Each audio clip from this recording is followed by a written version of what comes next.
नवीन जेमूतसमानवर्णं रत्नोलसत्कुण्डलशोभिकर्णं महाकिरीटाग्रमयूरपर्णं श्रीराधिकाकृष्णमहं नमामि। निधाय पाणि द्वितयेन वेणुं निजादरे शेखयातरेणुं निनादयन्तं जगतौकरेणुं श्रीराधिकाकृष्णमहं नमामि।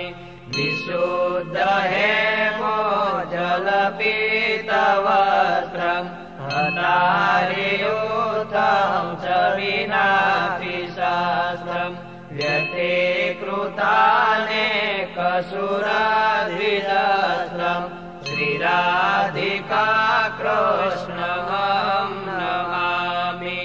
अधर्मतीस्यादितसाधुपालं सधर्मवैरासुरसङ्घकालं पुष्पाधिमालं व्रजराजबालं श्रीराधिकाकृष्णमहं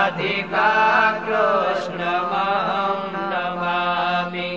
गोपीप्रियारम्भितरासखेलं रासेश्वरीरञ्जनकृत्रहेलं स्कन्दोलसत्कुमकुमचिनचेलं श्रीराधिकाकृष्णमहं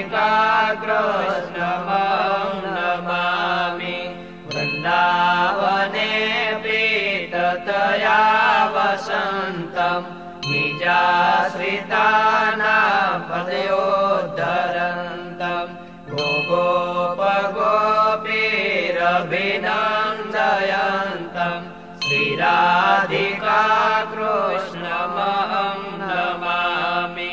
विश्वाद्विषन्मन्मथदर्पहारं संसारिजीवाश्रणीयसारं सदैव सत्पुरुषसौख्यकारं श्रीराधिकाकृष्णमहं नमामि।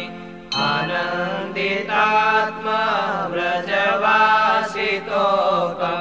नन्दादिसन्दर्शितदिव्यलोकं विनाशितश्वासितजीवशोकं